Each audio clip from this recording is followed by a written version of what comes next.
यह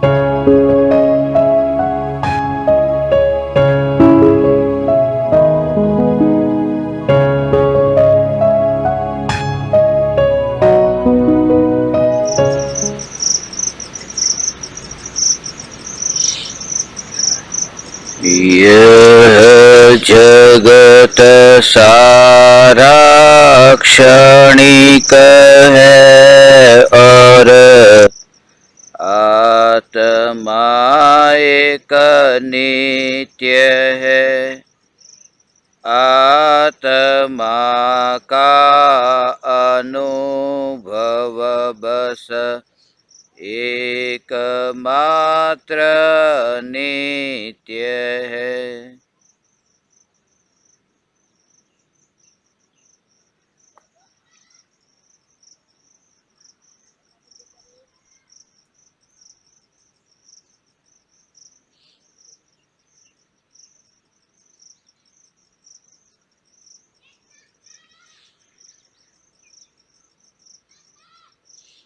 चैतन्य स्वभावी भगवान आत्मा अनादि अनंत शुद्ध चैतन्य मात्र है। ज्ञान मात्र है। मैं शुद्ध चैतन्य मात्र, ज्ञान मात्र, भगवान आत्मा हूँ। त्रिकाल शुद्ध चैतन्य परमात्मा हूँ। अनंत गुणाधिपति एक ज्ञायक देव हूँ। अगणित ज्ञेयों के प्रतिबिंबों से अप्रभावित ज्ञान पर्यायों में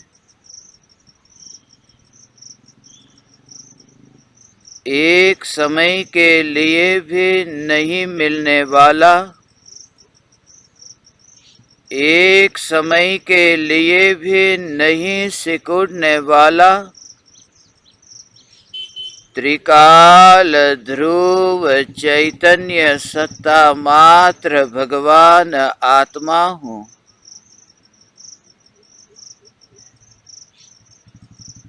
क्षणिक का बोध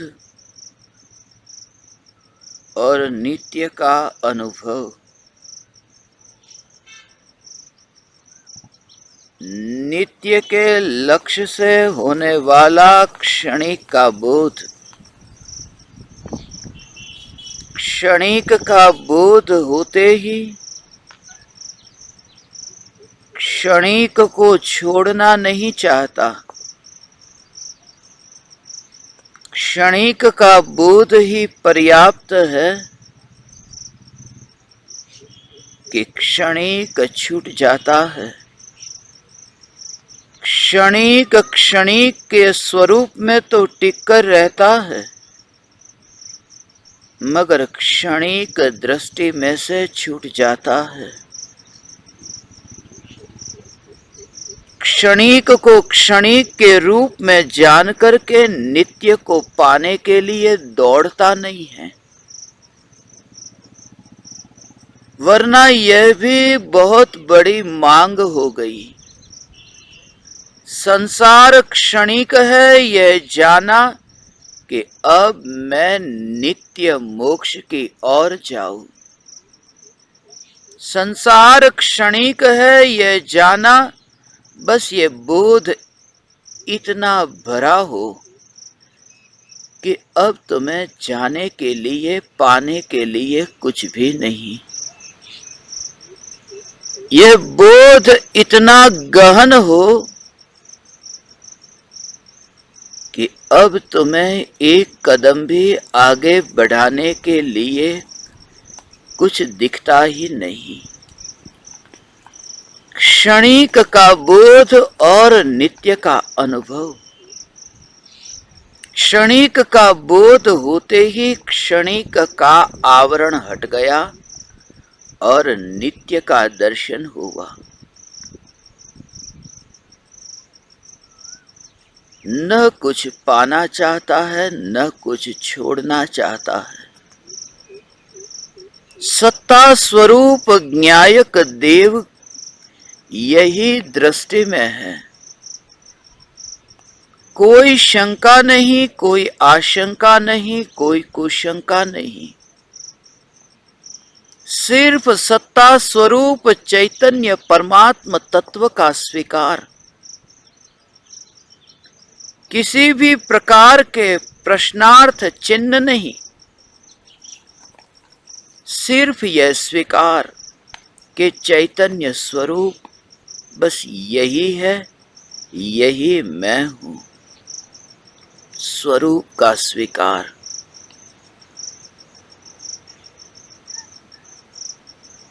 किसी भी प्रकार के विकल्प हो, किसी भी प्रकार के संयोग हो, उन संयोगों में और संयोगी भावों में कुछ छोड़ने जैसा लगता ही नहीं।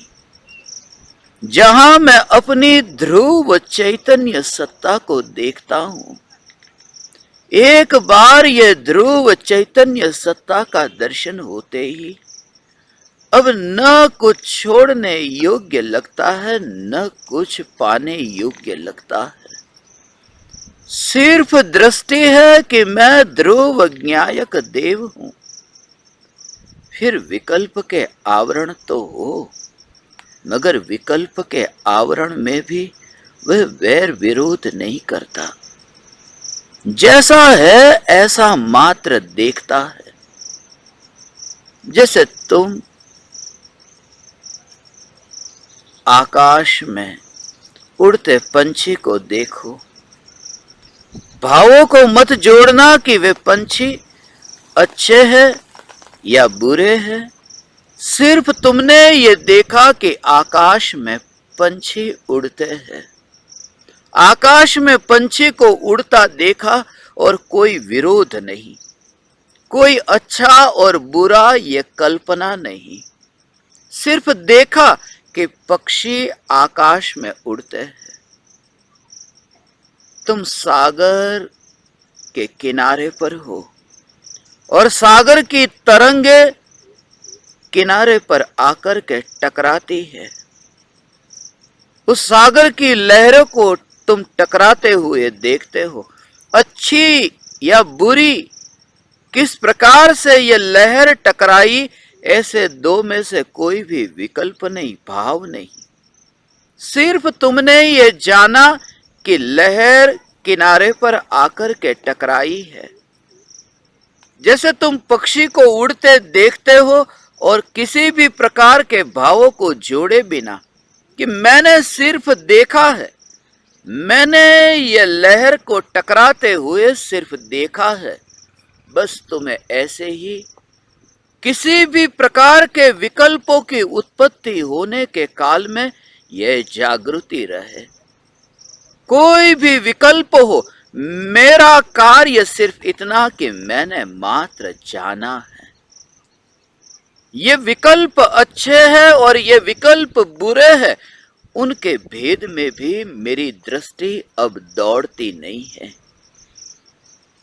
उनके भेदों के हिसाब में भी मेरी दृष्टि व्यर्थ में समय गंवाना नहीं चाहती है।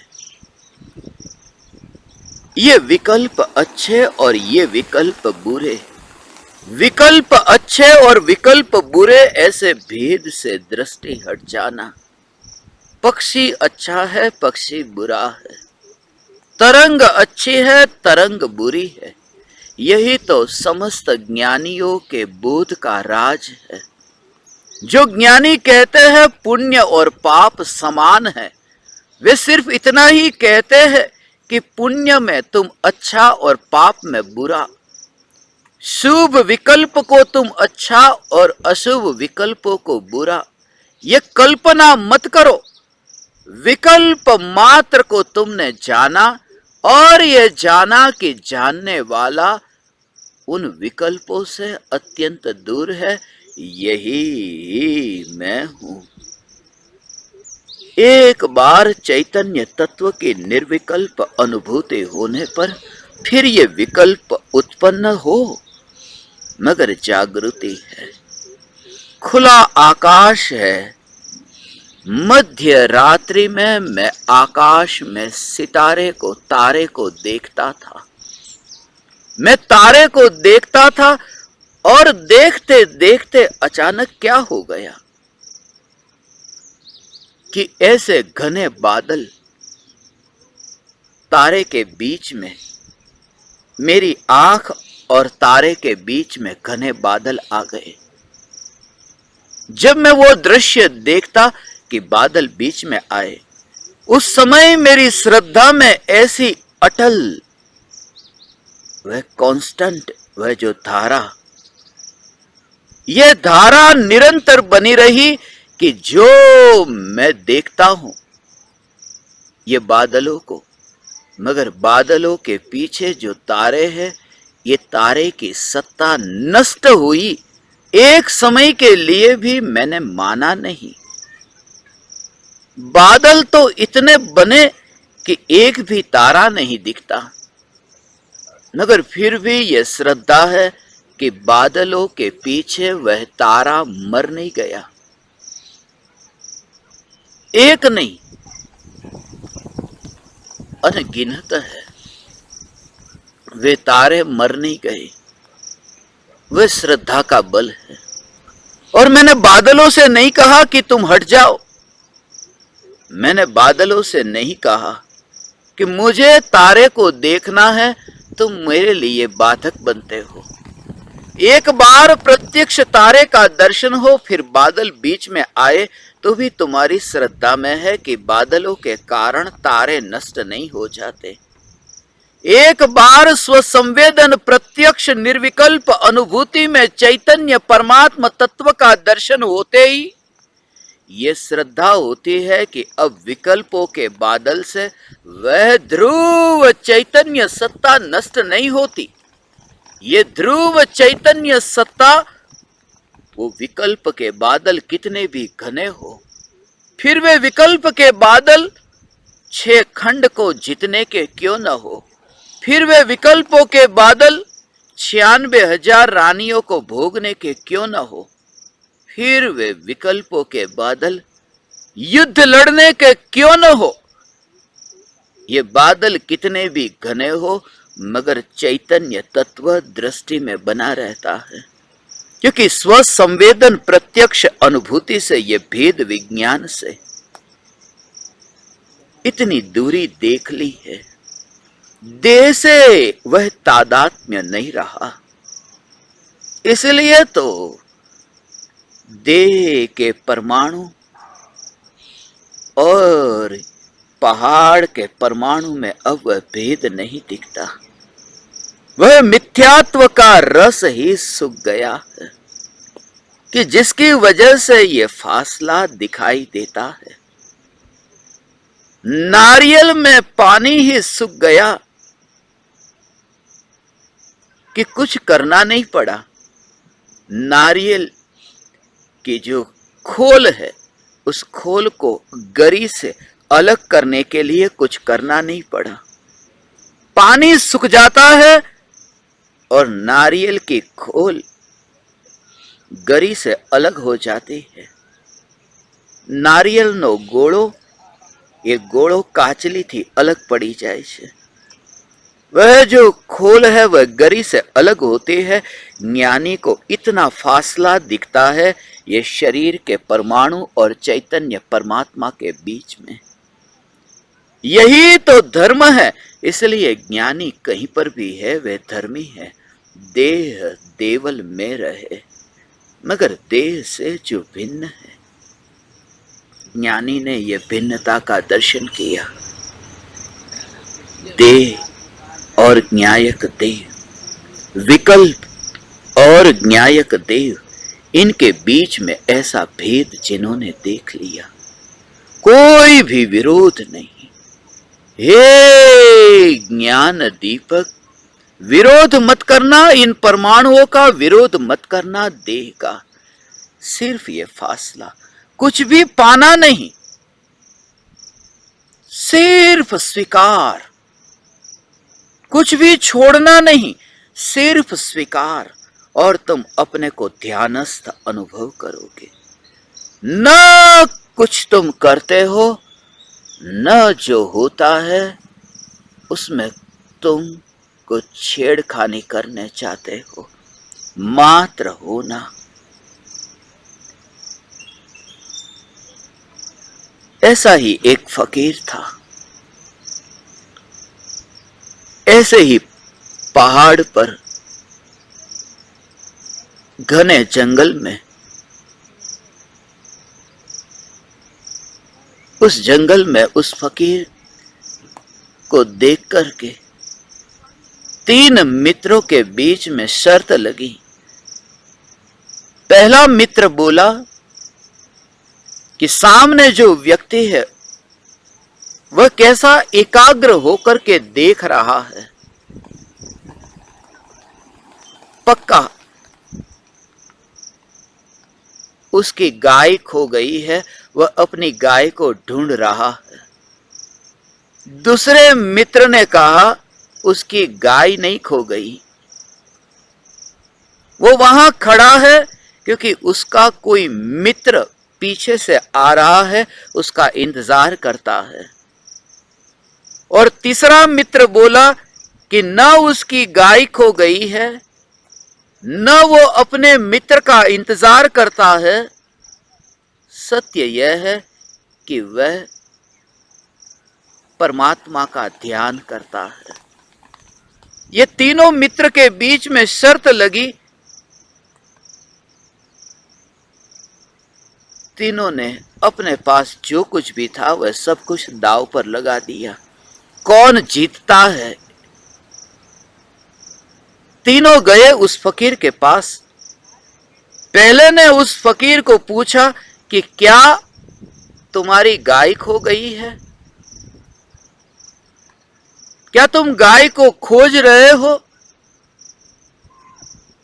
उस व्यक्ति ने कहा मेरे पास कोई गाय नहीं है, क्योंकि मेरे पास तो घर ही नहीं है, मैं बेघर हूं। मेरे पास कोई गाय नहीं है, मैं गाय को खोजूं कैसे? गाय हो तो गाय खो जाए, मेरी तो गाय ही नहीं तो खोए कैसे, और खोए ही नहीं तो खोजूं कैसे? और मेरे पास इतना समय भी नहीं कि मैं गाय को खोजूं।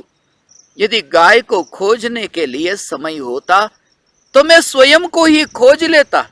जब मैंने स्वयं को ही नहीं खोजा तो मैं गाय को कैसे खोजूं? मैंने तो यह भी नहीं जाना, मैंने तो यह भी नहीं खोजा कि मैं कौन हूं। जो यह भी नहीं जानता कि मैं कौन हूं, वह गाय को कैसे खोजे? मैं कोई गाय को नहीं खोजता। फिर दूसरा मित्र पूछता है तो क्या तुम किसी तुम्हारे मित्र का इंतजार करते हो? क्योंकि जिस तरह से तुम्हें मैं यहां एकाग्र होते देखता हूं, लगता है तुम अपने मित्र का इंतजार करते हो। उस फकीर ने कहा मेरा कोई मित्र नहीं, क्योंकि इस जगत में मित्र तो उनके होते हैं जिनके शत्रु होते हैं, क्योंकि शत्रुओं से बचने के लिए ही तो मित्रता करनी पड़ती है। मेरा कोई शत्रु नहीं है, इसलिए मेरा कोई मित्र नहीं है, मैं किसी भी मित्र का इंतजार नहीं करता। फिर तीसरा खुश हो गया। तीसरे ने कहा अब तो मेरी जीत पक्की है। उसने कहा बस अब तो ये निश्चित रूप से परमात्मा का ध्यान करते हैं। पूछा उस फकीर से कि क्या तुम यहां परमात्मा का ध्यान करते हो?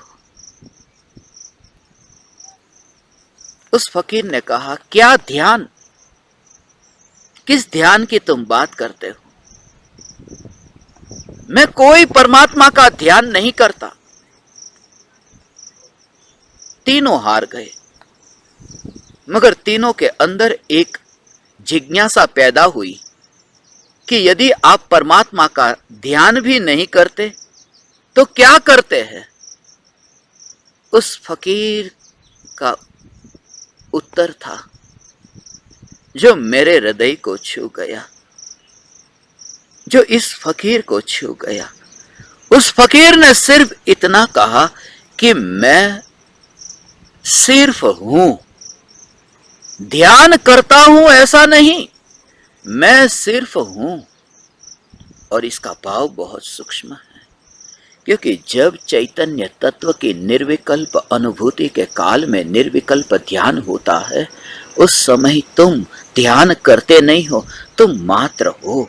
और यही तुम्हारी दृष्टि में रहता है कि मैं मात्र हूं, मैं मात्र हूं। ये सत्ता मात्र पर जोर,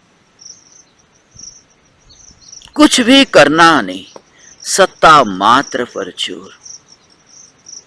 इसलिए मैं ज्ञायक देव हूं, इसलिए मैं वन में विचरण करता हूं, इसलिए मैं गुफा के भीतर रहता हूं, इसलिए मैं बादलों के नीचे रात बिताता हूं। नहीं, ये सब झूठी बातें हैं, क्योंकि जो दृष्टि में है, जिसमें एकत्व है, जिसमें रुचि है, बस वह तो कुछ भी नहीं करता। और यह ज्ञायक देव ही मैं हूं। ये दृष्टि में जानता है कि यह संयोग है, जानता है कि राग और द्वेष के भावों के निमित्त से कर्मों का बंध होता है। बंधन को जानता तो है, मगर जो बंधन को जानता है, बंधन को जानते समय भी यह जागृति है कि बंधन करने वाला मैं नहीं, मैंने बंधन नहीं किया। आठों कर्म का बंध होता है, किसके निमित्त से बंध होता है? मेरे निमित्त से ही तो आठों कर्म आकर के बनते हैं। नहीं, ज्ञानी यह मानता है मेरे निमित्त से नहीं। हाँ, वे मोह राग द्वेष के भावों के निमित्त से आठ कर्म के बंध होते हैं। वे आठ कर्म बंधते हैं मोह राग द्वेष के भावों के निमित्त से, मगर मेरे निमित्त से नहीं, क्योंकि मैं मोह राग द्वेष के भाव नहीं तो मेरे निमित्त से कैसे? जिन्होंने मोह राग द्वेष के भावों तो ऐसे बादल बादल बादल के रूप में देखा, वह कैसे माने कि मेरे निमित्त से ये कर्म बनते हैं? कर्म मेरे निमित्त से बनते ही नहीं। मैं कर्म भी नहीं और कर्म के बंधन का निमित्त भी नहीं। कर्म तो मैं नहीं, जड़ कर्म तो मैं नहीं हूं, मगर जड़ कर्मों का जो बंधन होता है, उस बंधन का निमित्त भी मैं नहीं। मैं सत्ता मात्र ज्ञायक देव हूं। ये सत्ता मात्र हूं, ये तुम्हारा तत्व विचार यदि हो, सत्ता मात्र ज्ञायक देव मैं हूं, ये प्रयोग से तुम्हें प्राप्ति होगी। मगर प्राप्ति के लिए तुम भागना मत। इसलिए मौन निर्विकल्प ज्ञायक देव, इसमें ही मैं अपने को तृप्त अनुभव करता हूं कि अब मुझे मोक्ष में कहां जाना है। निश्चित रूप से मोक्ष की प्राप्ति होगी, मगर मैं उस ध्रुव स्वरूप से तृप्त हूं। बस यही मैं हूं। तुम सम्राट की भांति जियो, तुम भिखारी की भांति जिए हो। तुम भिखारी की भांति इसलिए जिए हो क्योंकि तुम्हारी तिजोरी में 100 रुपये है और तुम 1000 के पीछे भागते हो। भिक्षा पात्र तुम फैलाते हो। ये भिखारी की भांति तुम्हारा जीवन है। तुम जिए हो छोटी कुर्सी में, अब तुम्हें बड़ी कुर्सी चाहिए। तुम जीते हो छोटी सी झोपड़ी में, अब तुम्हें बड़ा महल चाहिए। ये भिखमंगापन है, ये भिखमंगापन, ये भिखारी की भांति जीवन है। मगर जीवन में तुम्हें एक ऐसा झटका लगा कि तुम्हारा प्रेमी या तुम्हारी प्रेयसी की मृत्यु हो गई। क्षणिक का बोध हुआ कि यह संसार और तुमने अब यात्रा प्रारंभ कर दी कि क्या चाहिए, कि अब मुझे संसार नहीं चाहिए, मुझे अब मोक्ष चाहिए, अब मोक्ष चाहिए। ये भी तुमने भिक्षा पात्र फैलाया, मुझे मोक्ष चाहिए, ये मोक्ष चाहिए, तुमने भिक्षा का पात्र मोक्ष के लिए फैलाया। ये भी भिखारी की भांति जीवन है, सम्राट की भांति जीवन नहीं। सम्राट का अर्थ है जो मांगता नहीं, सम्राट का अर्थ है जो है उससे तृप्त है, और सम्राट का अर्थ है कि मैं न्यायक देव हूं, बस मैं तृप्त हूं। ये सम्राट की भांति जीवन हुआ। मोक्ष को भी जो नहीं चाहता,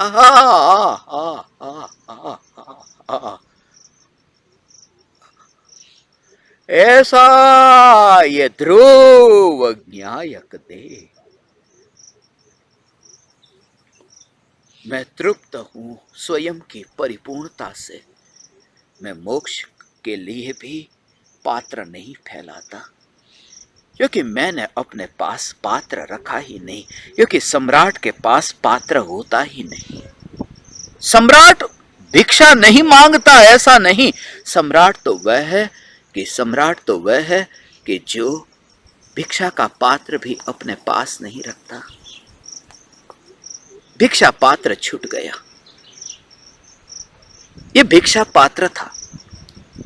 रसगुल्ले से जब भीख मांगने के लिए जाता था कि मुझे सुख मिले, रसगुल्ले से जब मांगने जाता था तब ये पात्र लेकर जाता था। भले ही वह कर पात्र है, मगर फिर भी पात्र तो है न। दुनिया देखती है ये कर पात्र है, ज्ञानी देखते हैं ये भिक्षा पात्र है। और हमने सम्राट की भांति जीवन जीना शुरू कर दिया, इसलिए हमने भिक्षा पात्र छोड़ दिया। इसलिए हम भिक्षा पात्र से जीवन नहीं जीते, हम सम्राट की भांति जीवन जीते। तुम भागो मत, तुम दौड़ो मत, कुछ भी मत मांगो।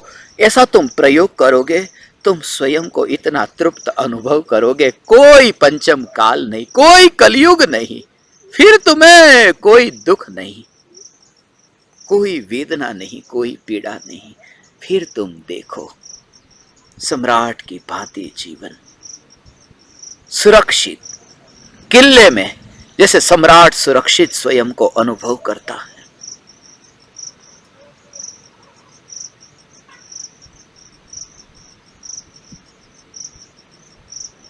सुरक्षित अनुभव करता है।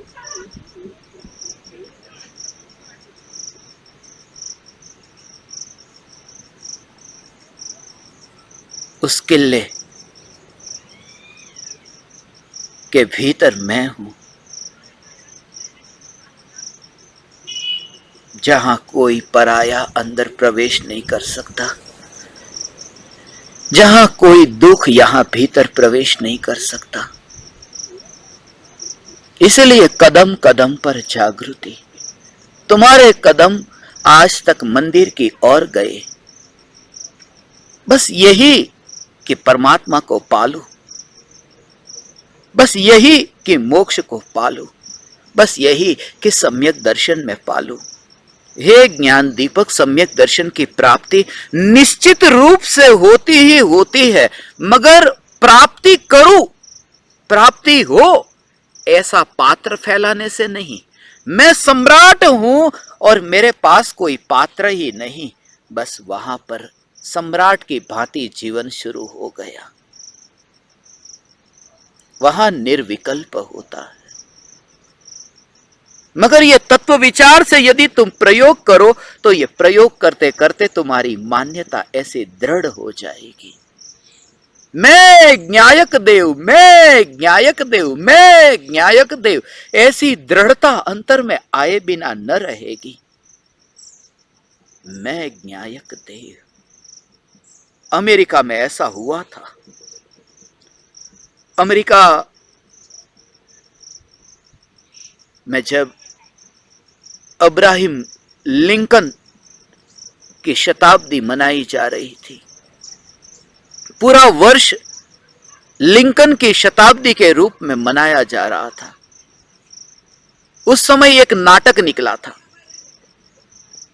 लिंकन पर एक नाटक था, जो नाटक अमेरिका के इतने शहर में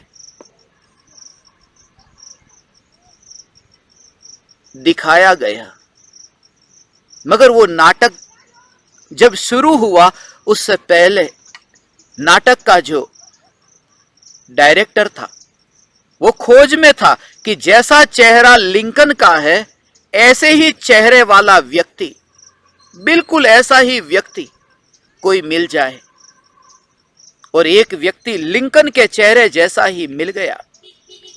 नाटक शुरू हुआ, पहला शो था नाटक का, उसे बार बार यह कह दिया गया कि तुम लिंकन हो, तुम कौन हो, तुम लिंकन हो, लिंकन हो, यह कहा।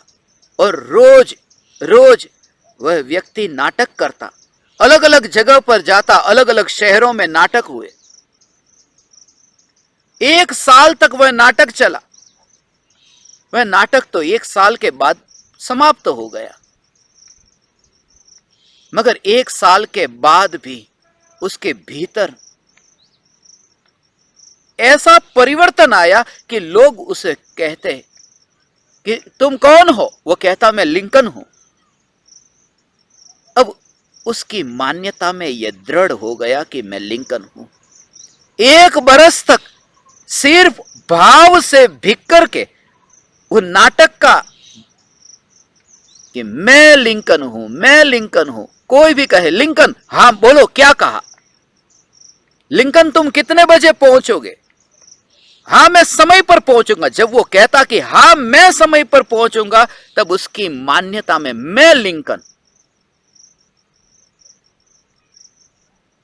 सब लोगों ने उसे समझाया कि ये झूठा खेल बंद करो, तुम लिंकन नहीं हो, वो नाटक था, वो नाटक अब गया। 1 साल के लिए वो नाटक था, अब वो नाटक गया। अब तुम अपने घर पर जाओ, अपने परिवारजनों से मिलो, तुम लिंकन नहीं हो। मगर उसके दिमाग में, उसकी श्रद्धा में यह बात बैठ गई थी कि मैं लिंकन हूं।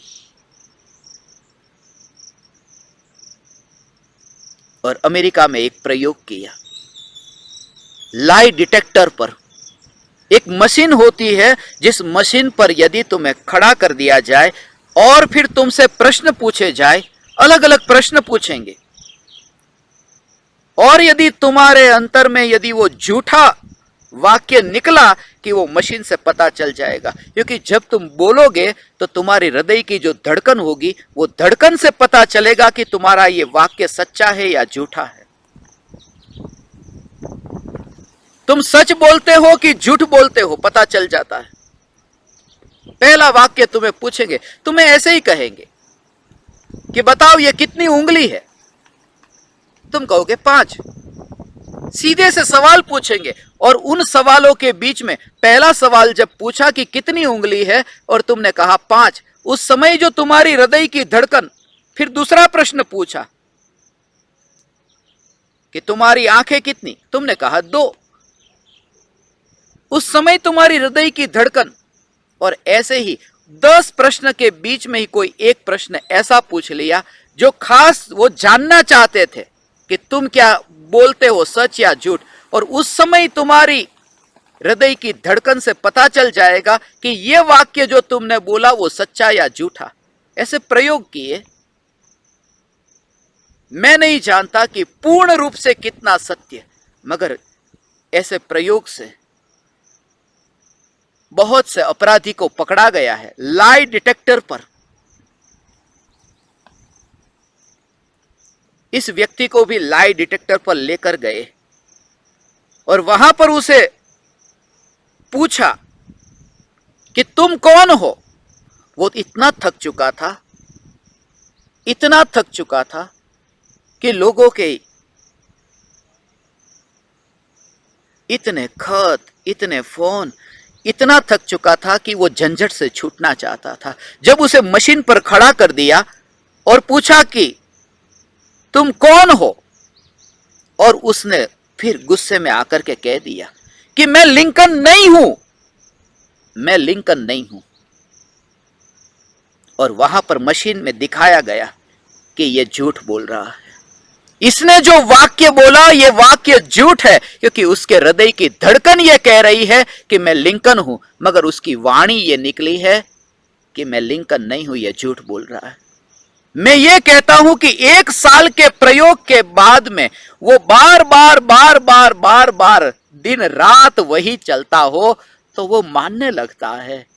मैं इसलिए तुमसे 1 साल नहीं कहता, मैंने तो 6 महीने से भी कम कहा। आचार्य अमृतचंद्र देव के वचन तुम तक पहुंचाए 6 महीने के भीतर। मैं न्यायक देव हूं, मैं न्यायक देव हूं। बस इसमें ही तुम इतने मस्त हो जाओ कि मोक्ष पर्याय में व्यक्त होता है। द्रव्य की जो अनंत शक्तियां वो पर्याय में व्यक्त होती है। द्रव्य की शक्तियां पर्याय में व्यक्त होती। अनंत गुणाधिपति न्यायक पर्याय में ऐसे सहज जानने में आता है। हे ज्ञान दीपक, तत्व विचार से बस मान्यता मान्यता मान्यता तुम्हारी ऐसी हो। बार बार बार बार बार बार जब तुम्हारे साथ ऐसा व्यवहार हो तुम भी मानने लगोगे। इसलिए तो हम एक दूसरे के साथ ऐसा व्यवहार करते हैं। इसलिए तो बार बार ये कि मैं चैतन्य चैतन्य चैतन्य, यही यही यही यही। इसलिए रात्रि में, मध्य रात्रि को मैंने आपके संग सत्संग करना चाहा था और मैंने किया। तुमने सुना या नहीं सुना मुझे नहीं पता, मगर मैं सत्संग कर रहा था और उस समय ही मैंने तुमसे इसी के बारे में कहा कि जागो। बार बार बार बार वही, और भाव से भिग करके यदि तुम्हारे अंतर में ये विचार चले तुम्हारे अंतर कि मैं चैतन्य मैं चैतन्य मैं चैतन्य, बस आज से ये प्रयोग होंगे। चैतन्य चैतन्य चैतन्य चैतन्य चैतन्य चैतन्य। तुम करो प्रयोग, फिक्र मत करना, मस्ती में मस्त रह करके प्रयोग करना। और ये प्रयोग हम करेंगे।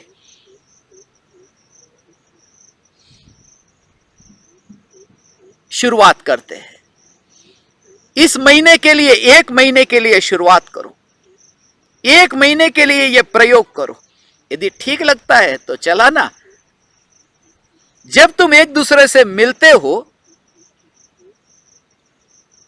तब तुम प्रणाम करते हो, नमस्कार करते हो, नमन करते हो, जय जिनेंद्र बोलते हो।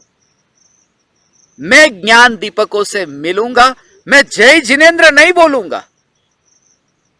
प्रणाम तो करूंगा मगर मैं प्रणाम के साथ में बोलूंगा चैतन्य चैतन्य चैतन्य। आज से ये शुरुआत करो, ये नए महीने की शुरुआत चैतन्य चैतन्य चैतन्य। किसी से तुम मिलते हो, फोन पर बात करते हो ना, हल्लो नहीं, चैतन्य चैतन्य चैतन्य। फोन रखो नीचे, बाय बाय नहीं, चैतन्य चैतन्य चैतन्य। ये मैं तुम्हें पागल बना रहा हूं और ऐसा पागलपन मंजूर है क्योंकि उस पागलपन का आनंद मैंने भोगा है। इसलिए मैं तुमसे कहता हूं चैतन्य चैतन्य चैतन्य। मगर कोई सामने वाला बोले न बोले, अरे वो बोले या न बोले, तुम शुरुआत कर दो, बस सीखेगा। धीरे धीरे तो सीखेंगे।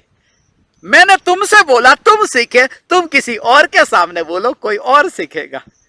कम से कम ये तो पूछेगा कि ये चैतन्य चैतन्य चैतन्य है क्या। और तुम सिर्फ भक्ति सुना देना, ये चैतन्य चैतन्य चैतन्य मात्र न्यायक देव है और कुछ भी नहीं। ये चैतन्य है क्या? चैतन्य मात्र न्यायक देव। हे ज्ञान दीपक, प्रति समय ये जागृति चैतन्य मात्र ज्ञायक देह। किसी को मैसेज में भेजता हूं,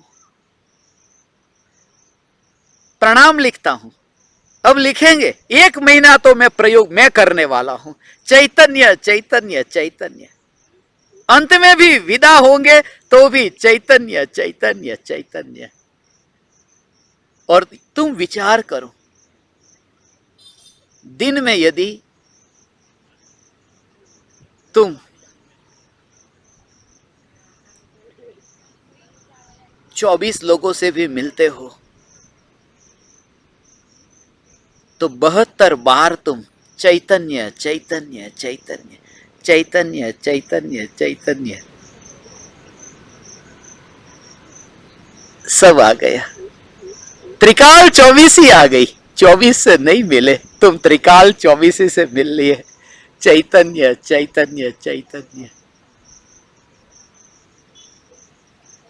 जिस दिन शुरुआत हुई होगी तो जय जिनेंद्र की शुरुआत ऐसे ही हुई होगी, और मैं कुछ नया नया करता हूं। इसलिए तो कुछ लोगों की नजरों में चर्चा में रहता हूं कि ये क्या नया नया शुरू करते हैं। इस बहाने भी लोगों को पता तो चलेगा कि नया नया शुरू क्या किया। चैतन्य चैतन्य चैतन्य।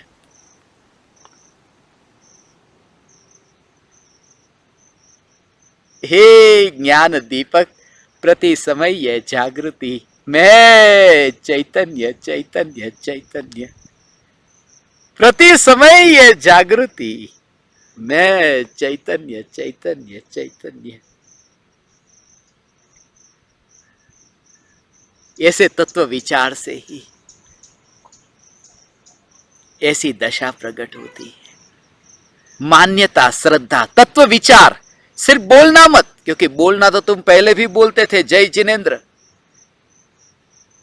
बोलना नहीं, जिस समय, मैं तो यह कहता हूं कि दिन में यदि तुमने 24 बार यदि बोला है, एक आध बार भी वो विचार भी शुरू हो। विचार में तो आए, विचार में आए चैतन्य चैतन्य चैतन्य, और आएगा। और जिसने जीवन भर ये किया होगा, मृत्यु की घड़ी में भी सबसे अलविदा होगा न, तो भी अंत में यही होगा, चैतन्य चैतन्य चैतन्य। गुड बाय नहीं, बाय बाय नहीं, चैतन्य चैतन्य चैतन्य। हे ज्ञान दीपक,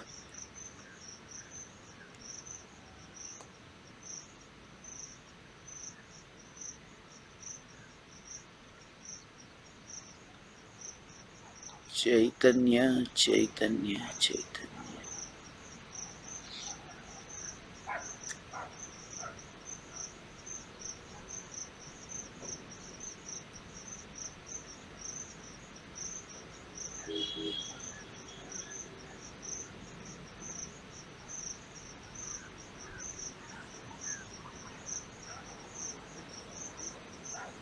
सत्ता मात्र चैतन्य चैतन्य चैतन्य।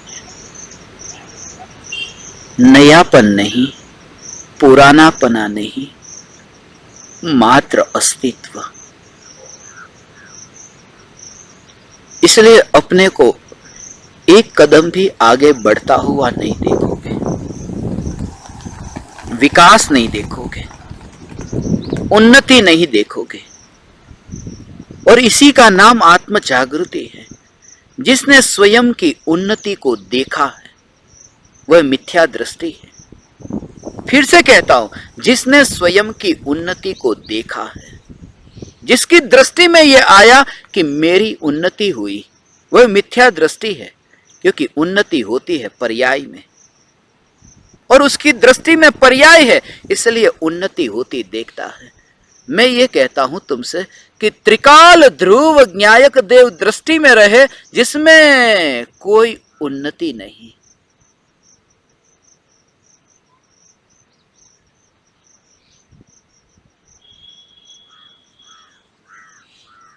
जिसमें न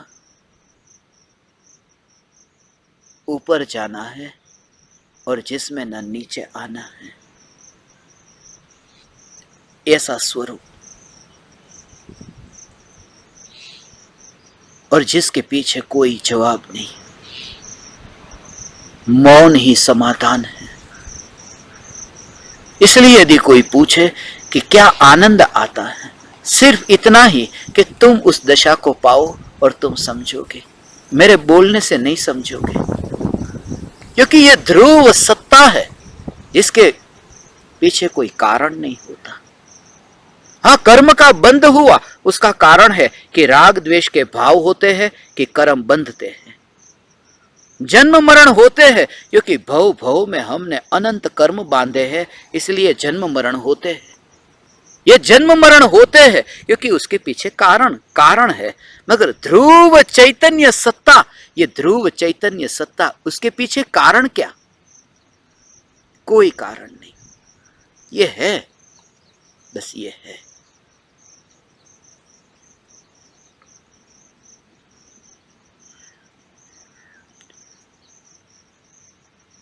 D.H.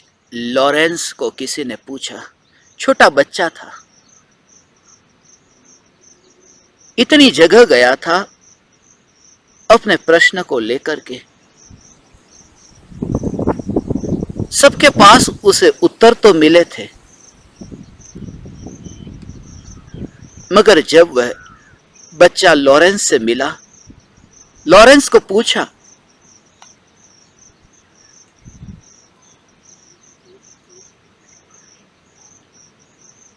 Why are tree green? सीधा सा प्रश्न था कि पेड़ हरा क्यों है?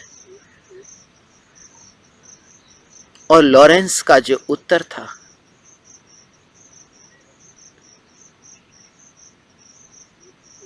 Tree is green because it is green. तुम्हें यदि ये उत्तर मिले तो लगेगा कि बचने का उपाय खोज लिया है, मगर लॉरेंस के उस उत्तर के पीछे बहुत बड़ा राज है। पेड़ हरा है, क्यों? पेड़ हरा है क्योंकि वह हरा है, बस। जब तुम्हें चैतन्य सत्ता के लिए कि मैं चैतन्य क्यों हूं, बस मैं चैतन्य हूं, इसलिए चैतन्य हूं, बस। और एक समय मैं चैतन्य मात्र हूं, दो वाक्य को भी जोड़ने की जरूरत न पड़ेगी। मैं चैतन्य हूं, बस इसलिए चैतन्य हूं, नहीं, मैं चैतन्य मात्र हूं। और इससे बेहतर कोई उत्तर नहीं हो सकता। यह परम समाधान है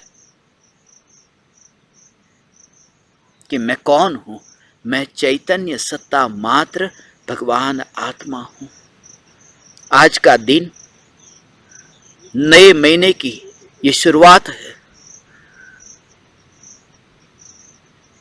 और आज ही के दिन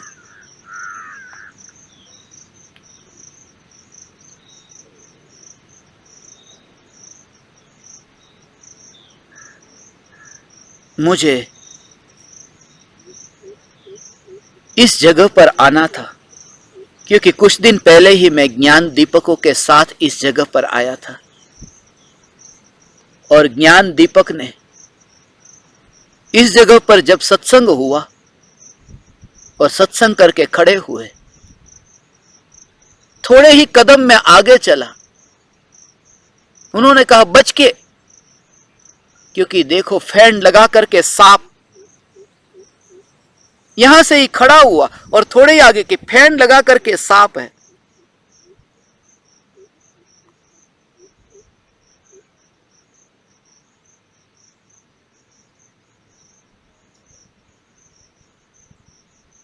जैसा आप जानते हैं,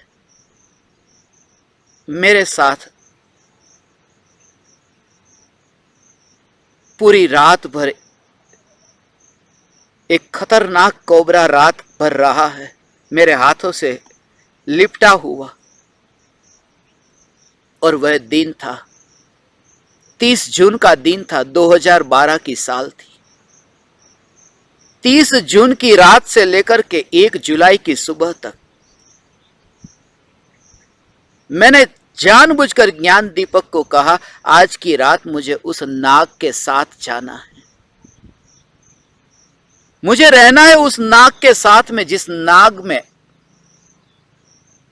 उस नाग पर मेरा पैर गिरते गिरते रह गया, आपका पैर गिरते गिरते रह गया, उस नाग के पास जाकर के आज तो मुझे रहना है।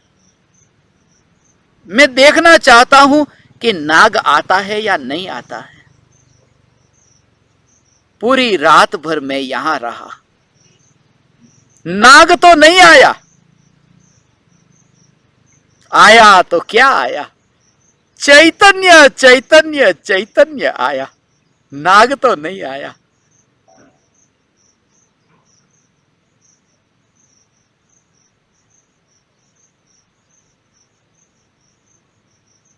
हे ज्ञान दीपक,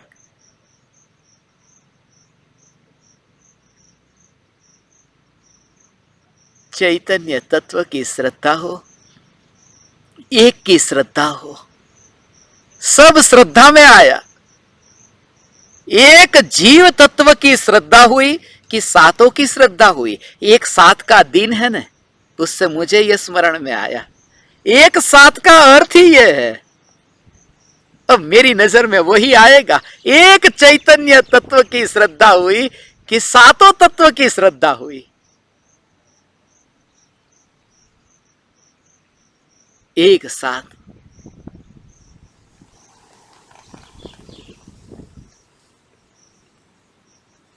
किसी की नजर में आ सकता है।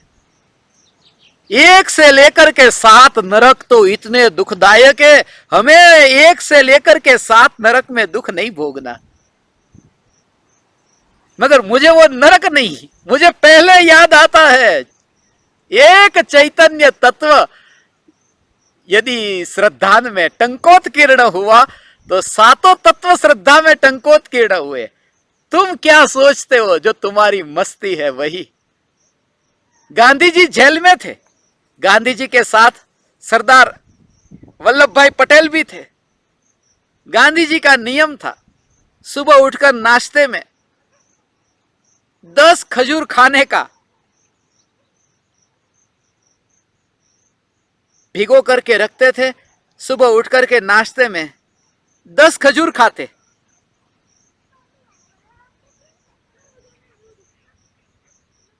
वल्लभ भाई पटेल से रहा नहीं गया। उन्होंने सोचा गांधी जी की हालत अभी जेल में ऐसी है, एक काम करता हूं कि 5 खजूर ज्यादा रख देता हूं, गांधी जी का पेट भरेगा। तो उन्होंने 10 के बदले में 15 खजूर रख दी और गांधी जी को कहा कि लीजिए नाश्ता ग्रहण कीजिए। गांधी जी को देख के ही गांधी जी को पता चल गया कि कुछ गड़बड़ है। उन्होंने देखा कि 10 के बदले में 15 खजूर है। गांधी जी ने पटेल को पूछा कि ये क्या, मगर वल्लभ भाई बोले कि 5 का ही तो अंतर है, 10 में 15 क्या फर्क पड़ता है, 10-15 में क्या फर्क पड़ता है, ले लो, 5 में क्या फर्क पड़ता है। गांधी जी ने कहा 5 में क्या फर्क पड़ता है, तो मैं रोज 10 लेता था, आज मैं 5 लूंगा, 5 कम लूंगा, क्योंकि 5 में क्या फर्क पड़ता है।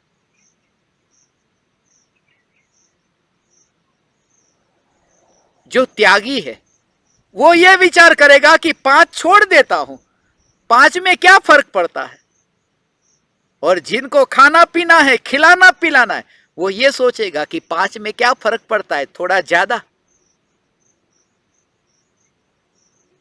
जैसी तुम्हारी दृष्टि वही विचार तुम्हें आएगा, 5 में क्या फर्क पड़ता है। मुझे तो आज का दिन एक साथ से एक चैतन्य तत्व की श्रद्धा हुई कि सातों की श्रद्धा हुई। और यदि परिणति ऐसी निर्मल हो कि सातों की श्रद्धा तो होती ही है, मगर ऐसा पुरुषार्थ हो, ऐसा पुरुषार्थ हो कि एक चैतन्य तत्व की श्रद्धा होते ही 7 की श्रद्धा तो होती है, मगर पुरुषार्थ इतना तीव्र हो कि पहले गुणस्थान से सीधा 7वें गुणस्थान में पहुंच जाता है। आज का दिन 1 से 7वें गुणस्थान में पहुंचने का दिन है। सीधा सबसे ज्यादा डिस्टेंस जो पार होता है अधिक से अधिक, वो 1 से लेकर के 7 तक। 1 से 14 गुणस्थान में कोई भी गुणस्थान ऐसा नहीं कि सीधी लंबी यात्रा हो, वो एक ही है, 1 से 7वां। आज का दिन है 1 से 7,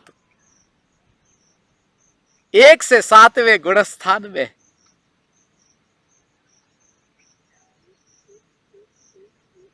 वन विहारी मुनिराज ऐसे भावलिंगी संत भगवान, हे ज्ञान दीपक, चैतन्य तत्व की ऐसी मस्ती हो कि अब तुम्हें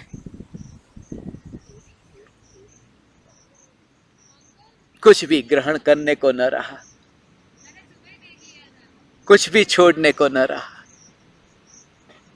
हे ज्ञान दीपक, प्रति समय यह जागृति चैतन्य तत्व की निर्विकल्प अनुभूति के बल पर यह जागृति तुम्हें प्रकट होगी, होगी होगी होगी। 1 से 7वां गुणस्थान कैसे आ जाएगा? 7वें की बात करते हो, पहले चौथी की तो बात करो। 7वें की बात करते हो, लोग मुझसे कहते 7वें की बात करते हो, पहले चौथे की बात करो। ठीक है, मैं 7वें की बात भी बंद कर देता हूं, मैं तो चौथे की भी बंद करता हूं।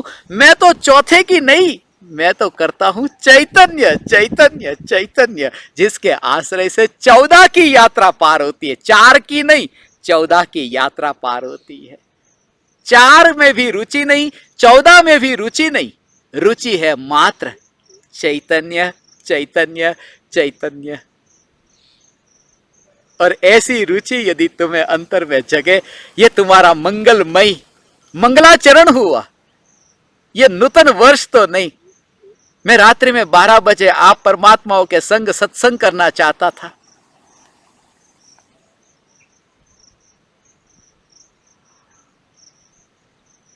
मगर सोचा अभी तो आपकी परिणति ऐसी निर्मल हुई नहीं, और 12-12 बजे ऐसे सत्संग के लिए उठेंगे। घर वाले घर में रहने देंगे या निकाल देंगे पता नहीं, इसलिए सोचा सुबह ही मिलते हैं, मगर पता ही ना चला। मैं इसी जगह पर बैठा था और इसी जगह पर अरे ये सूर्य उग गया। ये क्या हुआ? सत्संग पूरा हुआ कि?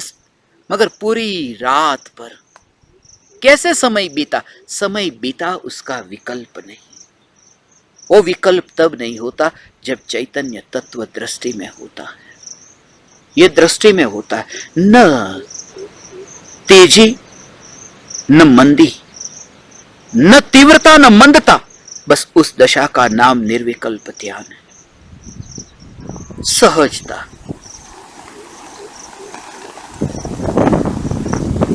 सहजता।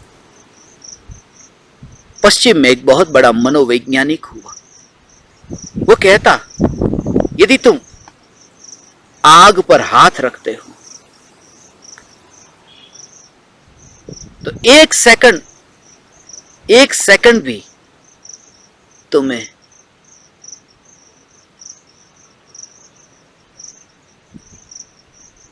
एक बरस जैसी लगती है। आग पर हाथ रखा कि एक सेकंड भी तुम्हें एक बरस जितनी लंबी लगती कि अरे मैंने कितना सहन कर लिया। और फिर उसने कहा कि यदि तुम अपनी प्रेमिका या अपने प्रेमी के साथ तुम बैठे हो और तुम 24 घंटे तक लगातार उसके साथ में बैठे हो और तुम्हें लगेगा अरे एक सेकंड की तरह यह समय बीत गया। उसका कहना सिर्फ इतना था कि प्रतिकूलता जब तुम्हारे पास सामने आती है तब तुम्हें वह समय कटता ही नहीं, और अनुकूलता के साथ में होते हो तब समय इतना जल्दी से कट जाता है। प्रतिकूलता में लगता है कि अरे ये समय कब कटे, अनुकूलता में लगता है अरे समय इतना कट गया। और स्वरूप की प्राप्ति में न अनुकूलता न प्रतिकूलता, स्वरूप की प्राप्ति में तो वहां अनाकूलता है, वहां निराकूलता है। इसलिए न तेजी न मंदी, न तीव्रता न मंदता, वहां सिर्फ स्वीकार है। सत्ता मात्र का, ध्रुव सत्ता मात्र का स्वीकार है। यह स्वीकार है चैतन्य चैतन्य चैतन्य।